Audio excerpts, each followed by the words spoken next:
Banyak yang salah jalan, tapi merasa tenang karena banyak teman yang sama-sama salah. Beranilah menjadi benar meskipun sendirian.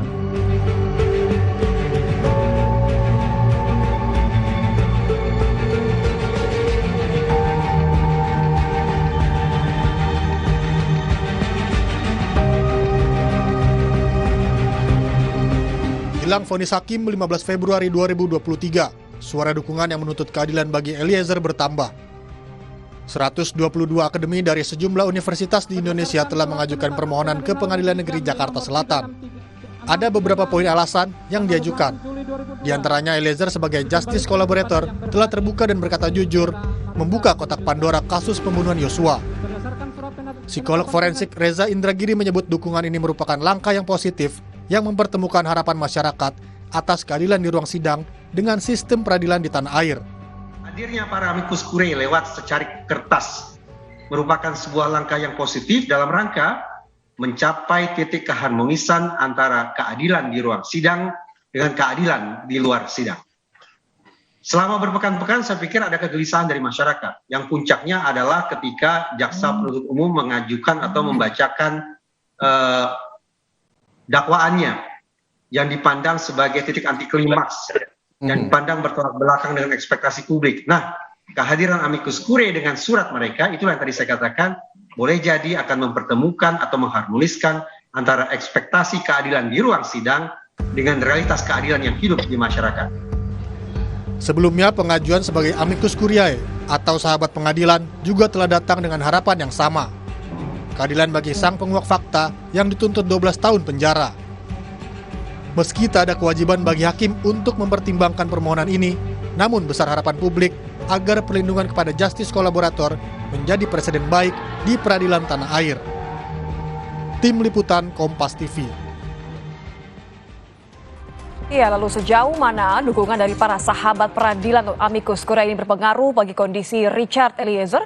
Kita akan ulas bersama psikolog klinis Lisa Marili Japri. Mbak Lisa, selamat malam. Selamat malam, Mbak Nitya. Mbak Lisa, terima kasih sudah bergabung bersama kami di Kompas Malam. Terakhir kali kapan bertemu atau mungkin mendapatkan kabar soal Richard Eliezer melalui pengacara mungkin? Iya, kalau terakhir kali ketemu pada saat saya bersaksi ya. Jadi saksi ahli di persidangan itu 26 Desember ya 2022. Kalau kontak-kontakan mah saya rutin kontak-kontakan melalui Roni ya, pas setiap kali dia datang, bahkan kadang-kadang saya juga titip pesan kepada orang tuanya. Jadi kalau kontak-kontakan sih masih jalan terus. Cuman memang kan saat ini lebih susah untuk ketemu Icat. Dan kemudian juga ada beberapa kendala-kendala tertentu yang belum langsung bisa ketemu. Oke, kendala apa kalau saya boleh tahu dan apa yang Mbak Lisa sarankan atau katakan kepada orang tua? Kalau kendala ya tentunya perizinan, tidak semudah dulu. Kalau dulu kan memang sebagai saksi ahli bebas ya untuk masuk karena kita harus melakukan asesmen, pendampingan. Kemudian setelah itu kan Icat juga ada banyak hal-hal yang harus dia persiapkan tentunya bersama dengan tim PH-nya, mulai dari pledoi, kemudian ada duplik, hal-hal seperti itulah yang saya rasa. Maaf saya potong, ada pertimbangan kemudian untuk psikologisnya Icat nggak? Sampai harus dipastikan bertemu dengan berapa banyak orang, bicara mengenai apa saja? Bagaimana Mbak Nitya tadi terakhir agak terputus? Oke, saya ulang. Apakah ada kemudian cerita dari Bang Roni bahwa memang Icat ini tidak boleh sering bertemu terkait dengan kondisi psikologisnya mungkin? Sebenarnya enggak, tapi lebih kepada banyak persiapan aja yang harus dilakukan oleh Icat bersama dengan tim PH-nya yang membuat lebih baik mengurangi dulu aja pertemuan. Tapi kan kontak tetap jalan ya sebenarnya. Oke.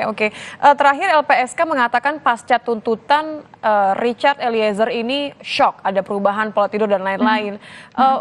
Sempat ngobrol apa mengenai hal ini dengan Bang Roni mungkin?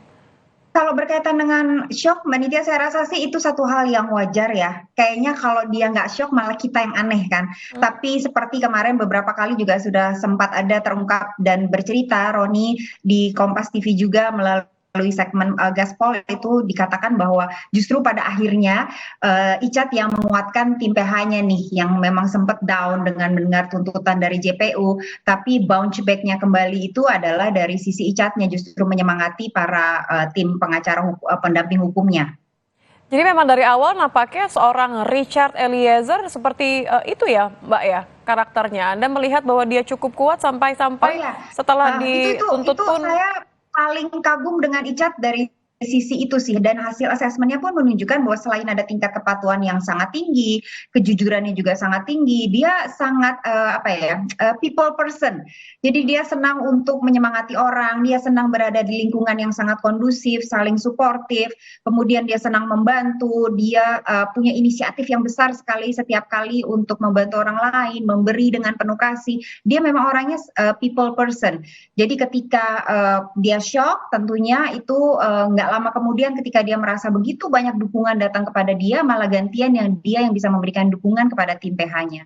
Oke, berarti kita bisa bayangkan bahwa mengalirnya dukungan akhir-akhir ini terutama ya dari LSM, dari publik, dari para akademisi, ini menurut Anda cukup bisa menguatkan Icat sampai vonis nanti? Banget, sangat. Memang dia tadinya kan berasa sendirian. Maksudnya dia orang kecil dengan pangkat paling rendah, datang dari keluarga yang mungkin siapalah gitu kan, keluarga yang Richard Eliezer ini tidak ada yang kenal, kemudian berhadapan dengan satu orang besar di sebuah institusi yang besar pula. Awalnya dia menyangka bahwa dia akan sendirian, tapi ketika kemudian gelombang dukungan itu terus datang, Icat perlahan-lahan mulai bangkit. Nah, ketika kemarin terakhir dari berapa amicus curiae itu turun juga, jadi dia makin yakin bahwa ternyata bukan hanya masyarakat umum saja yang mendukung, tapi juga orang-orang yang diasumsikan punya pendidikan tinggi, posisi tinggi, ternyata memperhatikan selama ini berbulan-bulan panjangnya kasus ini dan pada akhirnya turut memberikan dukungan luar biasa buat Icat. Oke, menurut Anda yang dibutuhkan Icat saat ini adalah sekedar dukungan, empati begitu ya, atau justru malah pengakuan bahwa memang ia berada di posisi yang benar, ia berhak untuk mendapatkan keringanan vonis misalnya? Kalau saya rasa sih segala bentuk dukungan dan bantuan dalam bentuk apapun ya Mbak Nitya itu dibutuhkan oleh Icat ya pada saat ini. Sebenarnya kalau kita melihat dalam psikologi sosial lebih luas lagi, rasanya tidak hanya Icat yang butuh hal seperti ini, tapi juga masyarakat Indonesia secara keseluruhan ya.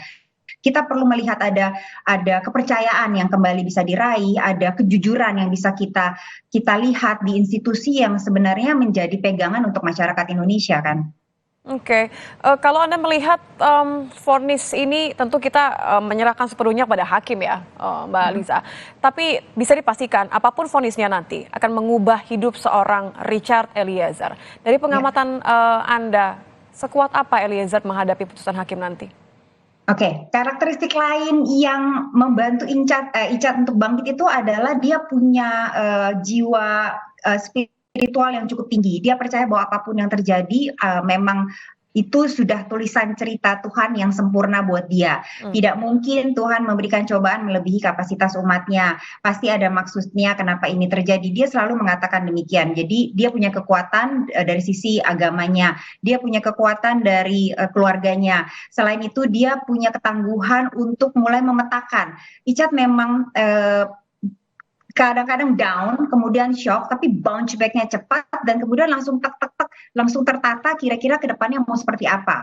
Apa yang harus aku lakukan setelah ini, apa yang bisa aku kerjakan, kemudian step-nya seperti apa, dan itu terus dia melakukan hal-hal seperti itu. Ini termasuk mengenai harapan akan masa depan nanti ya, ya saya kalau tidak salah bercerita sama Mbak Lisa masih ingin kuliah lagi, masih ingin kemudian memiliki hidup yang jauh lebih baik begitu. Iya, jadi pada awalnya pada saat pertama kali ketemu dia mempertanyakan, aku habis ini gimana ya Mbak?